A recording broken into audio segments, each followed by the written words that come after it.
Hello friends, આપણો question number 10 પરિમાણ અને પારિમાણિક સૂત્રો ઉદાહરણ આપી સમજાવો.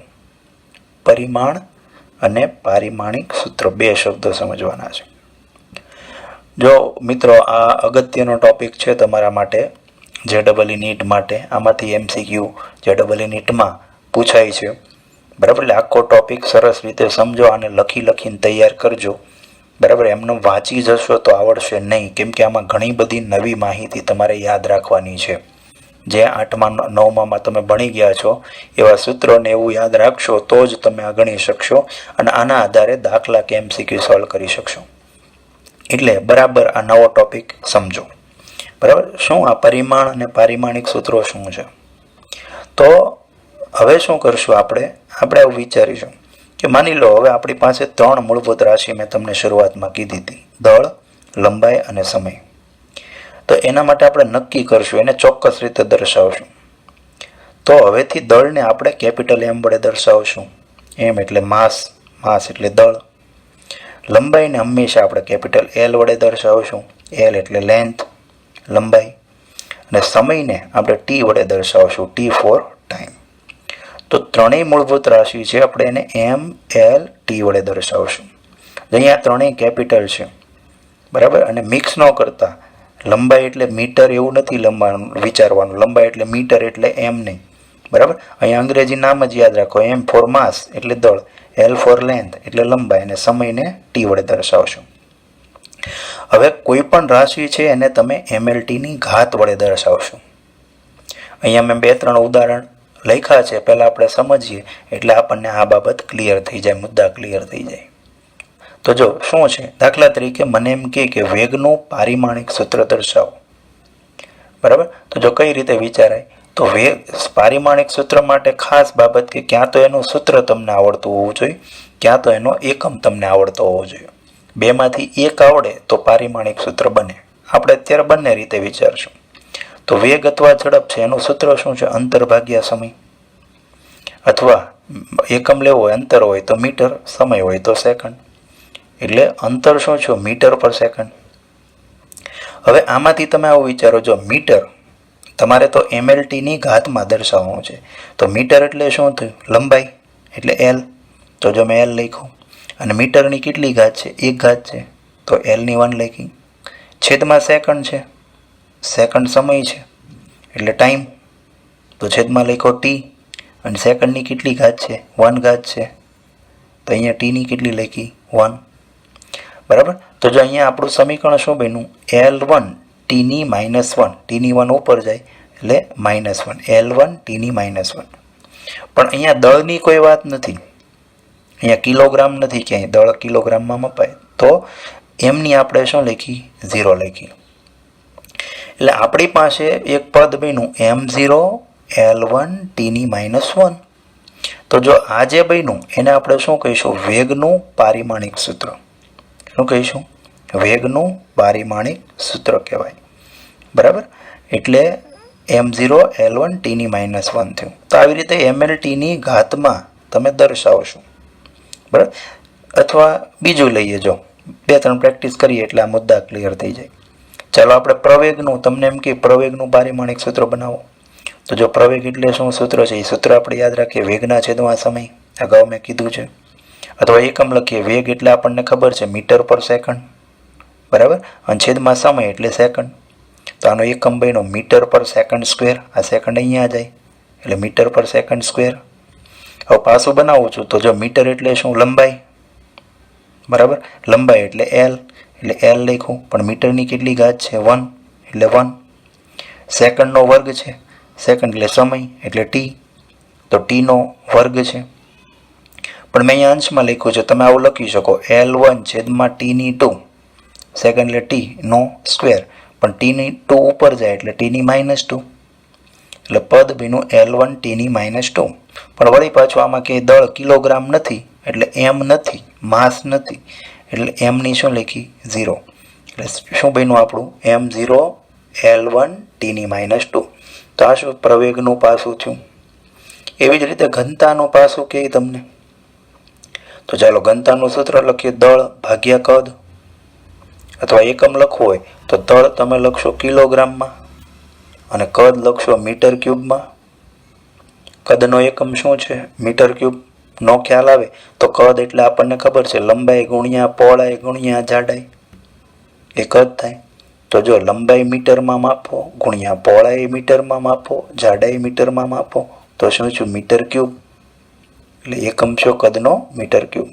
તો એકમ છો કેજી પર મીટર ક્યુબ. હવે આને પાસુમાં કન્વર્ટ કરો. કિલોગ્રામ એટલે દળ એટલે એમ, તો એમની કેટલી? 1. અને મીટર ક્યુબ, મીટર એટલે લંબાઈ, તો લંબાઈ એટલે એલ, તો એલની કેટલી થઈ? ક્યુબ એટલે 3, એટલે M1 છેદમાં L3. અથવા એમ લખવું હોય તો M1 એલની -3, એલની 3 ઉપર જાય -3. અને આમાં કંઈ સમય નથી, સેકન્ડ નથી, એટલે ટી નથી, એટલે ટીની 0. જે ન હોય એની 0 લખવાની, બરાબર? જે હોય એની ઘાત લખવાની, જે ન હોય એમ એલ ટી. ઘણી વાર એવું થશે કોઈ પણ એમ અને ટી જશે, એલ નહીં હોય અથવા બીજું કોઈ નહીં હોય, તો જે ન હોય એની 0 લખવાની. તો કોઈ પણ રાશિને તમે એમ એલ ટીની ઘાતાંકમાં દર્શાવો છો તો તમને આ એક સમીકરણ આવું મળે છે, બરાબર? તો આ સમીકરણને આપણે શું કહીએ છીએ? પારિમાણિક સમીકરણ, અથવા સૂત્રને શું કહીએ? પારિમાણિક સૂત્ર. એટલે કહેવાનો મતલબ એવો કે આપેલ ભૌતિક રાશિને તમે કેટલી અને કઈ મૂળભૂત રાશિ વડે દર્શાવી શકાવો છો એ દર્શાવતું સમીકરણ એટલે શું કહેવાય? પારિમાણિક સૂત્ર. કે તમે વેગને છે તમે આવી રીતે દર્શાવો છો, પ્રવેગને આ રીતે દર્શાવો, તો આ પારિમાણિક સૂત્ર બન્યું. અને કોઈ ભૌતિક રાશિને એના પારિમાણિક સૂત્ર સાથે લખશો તો જે સમીકરણ મળશે એને શું કહેવાય? પારિમાણિક સમીકરણ. દાખલા તરીકે અહીંયા લખું કે ભાઈ આ આપણું વેગ છે, બરાબર? વેગ, આ વેગ છે v, એટલે તો વેગનો પાછો શું? m0 l1 t ની -1 છે ને. પ્રવેગ છે તો આવું લખી શકાય, પ્રવેગ એટલે એ વડે દર્શાવું. તો એનો પાસું શું છે? આ જો ચોરસ કાઉન્સ એટલે પાસું, પાસું એટલે પારિમાણિક સૂત્ર. તમારે આખું આવું ન લખવું હોય કે એનું પારિમાણિક સૂત્ર, તો તમે લખી શકો એનું પાસું. અથવા આવું આખું ન લખવું હોય તો એને ચોરસ કાઉન્સમાં દર્શાવો, એટલે આ શું વંચાય? એ એટલે પ્રવેગ. પ્રવેગને એ સંજ્ઞા વડે દર્શાવે. તો પ્રવેગનું પાસું બરાબર કેટલું? m0 l1 t-2. તો આખું જે બન્યું ઇક્વલ ટુ વાળું આ શું છું? પારિમાણિક સમીકરણ. ખાલી આટલું જે બચ્યું આ પારિમાણિક સૂત્ર, અને પ્રવેગનું પાસું આ આખું લખો તો એ પારિમાણિક સમીકરણ કહેવાય. તો આવી રીતે પારિમાણિક સમીકરણ અલગ અલગ રાશિના તમે બનાવી શકો. હવે પહેલાં તો આપણે, બરાબર, મારી પાસે અહીંયા ઘણા બળ અને આ ઘનતા અને આ બધા અલગ અલગ લખેલા છે, અલગ અલગ. અત્યારે આની ચિંતા ન કરીએ આપણે. હવે પછીના જે લેક્ચર છે આના પછીની સ્લાઇડમાં હું તમને આ બધા પાસોની પ્રેક્ટિસ કરાવું, બરાબર? અલગ અલગ સૂત્ર લઈને કઈ રીતે બને છે આ પ્રેક્ટિસ આપણે ડિટેલમાં કરીએ. આ સૂત્ર બનાવતા આવડી જાય એટલે ઘણું ખરું કામ આપણું ઇઝી બની જાય. હલો ફ્રેન્ડ્સ, આ લેક્ચરમાં આપણે જુદા જુદા પારિમાણિક સૂત્રોનો અભ્યાસ કરીશું. આગળના લેક્ચરમાં મેં પારિમાણિક સૂત્ર અને સમીકરણ શું છે એ બાબત તમને ક્લિયર કરી, બરાબર? અહીંયા આપણે આ કોષ્ટક શીખીએ છીએ, બરાબર? આ કોષ્ટક છે બરાબર ધ્યાનથી વ્યવસ્થિત તૈયાર કરજો. 5 વાર 10 વાર લખીને બરાબર તૈયાર કરજો. હું જે રીતે અહીંયા આ પારિમાણિક સૂત્ર બનાવતા શીખવાડું છું એ બરાબર શીખશો, બરાબર? તો જ આગળનું તમે કરી શકશો. એટલે બરાબર ઝીણવટપૂર્વક આને વિડીયો લેક્ચર 2-4 વાર જોજો, બરાબર? હવે જો આ કોષ્ટક શું છે સમજો. તો અહીંયા મેં જુદી જુદી રાશિ લખેલી છે જે આપણા સિલેબસમાં કામની છે. આમ તો ઘણી બધી આવે છે પણ આપણા સિલેબસમાં જેટલી અગત્યની છે એટલી રાશિ લખેલી છે. અહીંયા કાઉન્સમાં મેં એની સંજ્ઞા લખેલી છે કે ભાઈ ફિઝિક્સમાં કઈ સંજ્ઞાથી યુઝ થાય. દાખલા તરીકે ઉર્જા એટલે E, એનર્જી, બરાબર? બળ એટલે ફોર્સ, એવી રીતે, બરાબર? અહીંયા એના સૂત્ર લખેલા છે અને અહીંયા એના એકમ લખેલા છે. તો આ 3 બાબતો આપણે ખાસ લખીને તૈયાર કરવાની છે. આ સૂત્ર અને એકમ એના યાદ રાખવાના છે. હવે પારિમાણિક સૂત્ર કઈ રીતે બને એ હું લખતો જઈશ અને તમને શીખવતો જઈશ. તો 1 by 1 રાશિ લેતા જઈએ અને એના પાસું બનાવતા જઈએ. દાખલા તરીકે પહેલું છે આપણું સમતલ કોણ, બરાબર? સમતલ કોણ અને ઘનકોણ. જો સમતલ કોણ આપણે થીટા એંગલ છે, ઘનકોણ આપણે ઓમેગા છે. સૂત્ર આપણે થિયરીમાં શીખ્યા છે. સમતલ કોણનું સૂત્ર રેડિયનમાં વ્યાખ્યા શીખ્યા. શું છે? ચાપ ભાગ્યા ત્રિજ્યા અને ઘનકોણનું ક્ષેત્રફળ ભાગ્યા ત્રિજ્યાનો સ્ક્વેર. બરાબર. સમતલ કોણ એકમ છે એ રેડિયન અને ઘનકોણ શેમાં મપાય? સ્ટીરેડિયનમાં. તો આ સૂત્ર આપણે થિયરીમાં શીખેલા છે. હવે એના પાસું શું થશે? તો જો બંને ખૂણાના માપ છે તો ખૂણો છે, એંગલ છે, એ કાંઈ દળ, લંબાઈ, સમય એમ એલ ટી પર તો આધાર રાખતો નથી. એટલે ખરેખર સમતલ કોણ અને ઘનકોણને લંબાઈ, દળ, સમય સાથે લેના દેના નથી. એટલે એ પરિમાણ રહિત છે. અથવા એનું પાસું આપણે લખશું M0 L0 T0. બરાબર. પરિમાણ રહિત આપણો થિયરીમાં મુદ્દો આવેલો હતો. પરિમાણ રહિત તો દળ, લંબાઈ અને સમય ત્રણેયની 0 ઘાત આવશે, કેમ કે આ એંગલ છે એના આની યાર લેના દેના નથી. અથવા તમે બીજી રીતે વિચારો તો તમે એમાંય કરી શકો. જો ચાપ છે એ તમે શેમાં માપો? મીટર એકમમાં માપો. ત્રિજ્યા શેમાં માપો? મીટર મીટરમાં થાય. એટલે મીટર મીટર કેન્સલ. એનો અર્થ આ કોઈ રાશિ ઉપર આધાર રાખતું નથી. આમાં લંબાઈ, દળ, સમય પૈકી કંઈ પણ નથી. એ જ રીતે ઘનકોણ જુઓ તો એમાં જો ક્ષેત્રફળ અપોન ત્રિજ્યાનો વર્ગ, તો ક્ષેત્રફળ શેમાં માપો? મીટર સ્ક્વેરમાં. બરાબર. ત્રિજ્યા માપો મીટરમાં, તો ત્યાંય મીટરનો સ્ક્વેર જ થઈ ગયો. તો મીટર સ્ક્વેર કેન્સલ. એનો અર્થ આમાંય કોઈ રાશિ બચતી નથી. એટલે સમતલ કોણ અને ઘનકોણ કેવા છે? પરિમાણ રહિત. એટલે પરિમાણ રહિતનો ખ્યાલ આવી ગયો. જેનું પરિમાણ રહિત એટલે પારિમાણિક સૂત્ર શું? M0 L0 T0. એક પણ ઘાત આવતી નથી. ચાલો પછીની બે રાશિ છે ક્ષેત્રફળ અને કદ. ક્ષેત્રફળ એરિયા, કદ એટલે વોલ્યુમ. તો ક્ષેત્રફળનું સૂત્ર છે લંબાઈ ગુણ્યા પહોળાઈ. એટલે એકમ થશે મીટર સ્ક્વેર. લંબાઈ એટલે મીટર, પહોળાઈ એટલે મીટર. તો meter into meter, meter square. એ જ રીતે કદ એટલે વોલ્યુમ. તો જો લંબાઈ ગુણ્યા પહોળાઈ ગુણ્યા ઊંચાઈ એટલે મીટર ગુણ્યા મીટર ગુણ્યા મીટર એટલે મીટર ક્યુબ. તો ક્ષેત્રફળનો મીટર સ્ક્વેર, કદનો એકમ મીટર ક્યુબ. તો જો પાસું સરળ છે. મીટર સ્ક્વેર, મીટર શેનો છે? લંબાઈ. તો લંબાઈ આપણે શેના વડે દર્શાવશું? L વડે. તો મીટરનો સ્ક્વેર એટલે Lનો સ્ક્વેર. એ જ રીતે મીટરનો ક્યુબ હોય તો શું લખી શકાય? L3. અને જો તમારે MLTમાં લખવું હોય તો અહીંયા M લખીએ અને T લખી દઈએ. પણ આપણને ખબર છે કે M અને Tની કેટલી ઘાત છે? 0. બરાબર. આમાં લંબાઈ જ આવે છે. આમાં દળ અને સમય ક્યાં આવતા નથી. કિલોગ્રામ કે સેકન્ડ તો ક્યાં આવતું નથી. એટલે ક્ષેત્રફળનો પાસું શું છું? M0 L2 T0. અને કદનું શું છું? M0 L3 T0. જે નથી ઘાત, જે રાશિ નથી એની આપણે 0 લખીએ છીએ.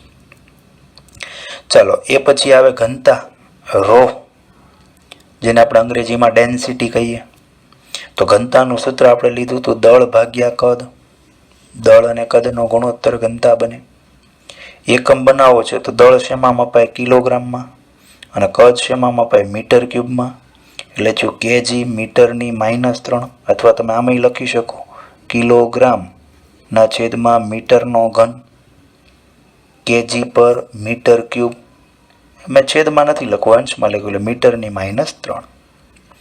હવે આનું પાછું બનાવવું છે તો જો કિલોગ્રામ એટલે દળ એટલે આપણે લખશું M માસ. પણ જો કિલોગ્રામની કેટલી ઘાત છે? 1 એટલે એમની 1. જે ઘાત છે એ આપણે ચડાવતા જઈશું અહીંયા. મીટર એટલે લંબાઈ એટલે L. પણ મીટરની કેટલી છે? -3 એટલે Lની -3. તો પાછું બેનું M1 Lની -3. અથવા T નથી તો Tની 0. એટલે ઘનતાનું પાછું થાય M1 L -3 Tની 0 થાય.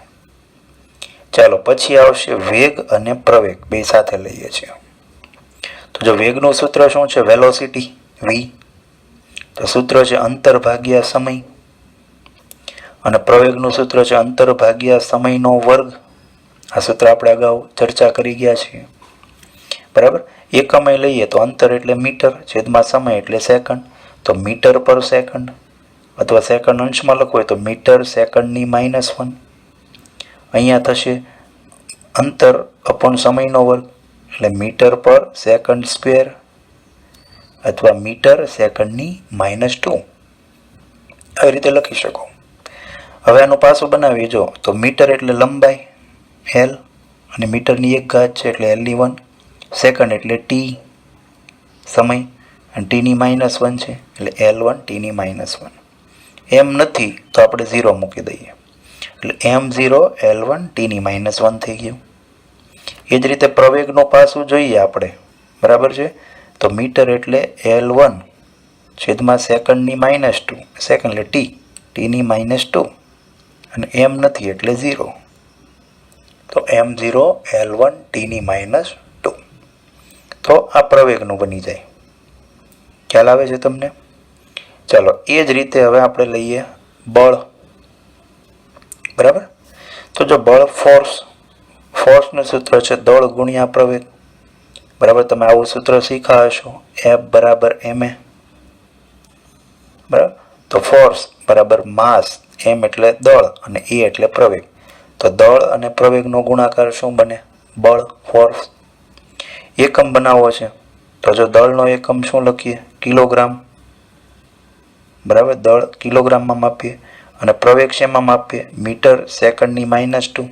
અહીંયા પ્રવેગનો ઉપરથી લીધો છે મીટર સેકન્ડની -2 એટલે કિલોગ્રામ મીટર સેકન્ડની -2, અથવા એને શું કહેવાય? ન્યૂટન.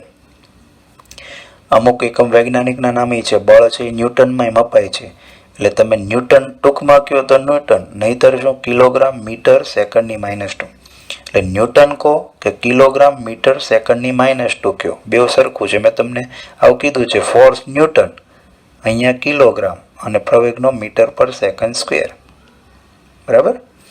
હવે અહીંયાથી પાછું બનાવીએ જો, તો કિલોગ્રામ એટલે દળ એટલે M1, મીટર એટલે લંબાઈ L1 અને સેકન્ડની -2 એટલે ટાઈમ ટીની -2 એટલે M1 L1 ટીની -2. આ કોનું બની ગયું? બળનું. એના પછી છે કાર્ય, વર્ક, W. તો જો કાર્યની વ્યાખ્યા શું? તો કાર્ય એટલે બળ ગુણ્યા સ્થાનાંતર અથવા અંતર. કોનો ગુણાકાર છે? બળ કાર્ય એ બળ અને અંતર સ્થાનાંતરનો ગુણાકાર છે. તો એકમ શું બનશે? તો જો બળનો એકમ ન્યૂટન છે, જો અહીંયા ઉપર બળનો આપણે ન્યૂટન લીધો એટલે ન્યૂટન, અને સ્થાનાંતર અંતર શેમાં મપાય? મીટરમાં, એટલે ન્યૂટન ઇન્ટુ મીટર, અથવા એને શું કહેવાય? જૂલ કહેવાય, બરાબર. જૂલ વૈજ્ઞાનિકનું નામ છે. કાર્યનો એકમ જૂલ લેવામાં આવે એટલે તમે જૂલ કહો, બીજો એકમ જૂલ કયો કે ન્યૂટન ઇન્ટુ મીટર કયો, બે વાત કેવી છે? સરખી છે, સરખા જ એકમ છે. હવે પાસું બનાવવાની વાત આવે, બરાબર. તો જો ન્યૂટન બળ, તો બળનું પાસું જો આપણી પાસે અહીંયા છે જ, હું અહીંયા ઉપરથી લઈ લઉં, રફ કામ કરું, બરાબર. મારે ન્યૂટન અને મીટરનો ગુણાકાર કરવાનો છે. તો જો ન્યૂટન બળનું પાસું અહીંયા છે, શું છે? M1 L1 ટીની -2, બરાબર.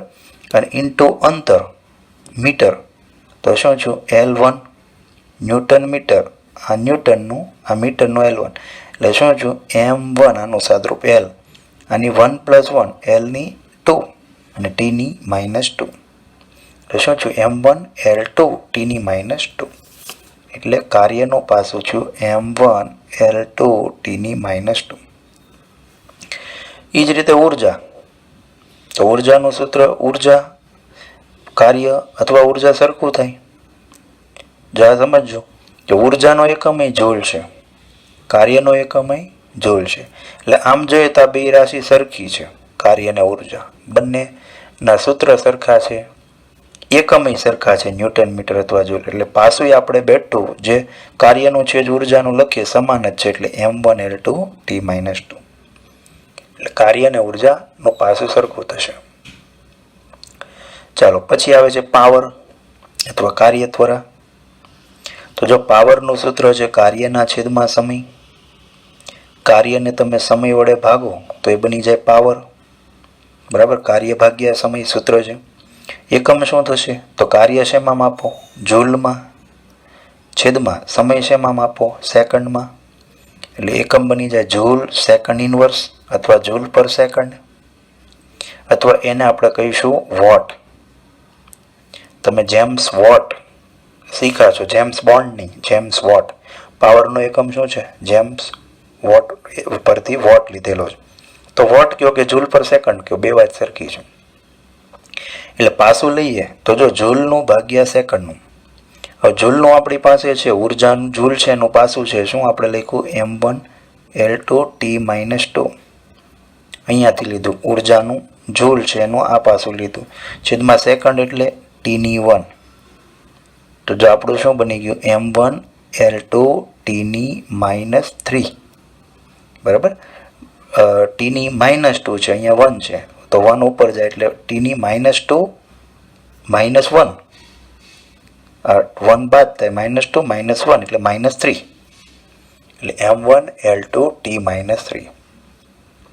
પછી જે વેગમાન તો વેગમાનનું સૂત્ર છે દળ ગુણ્યા વેગ. તમે આવું 9થમાં સૂત્ર હતું P બરાબર mv.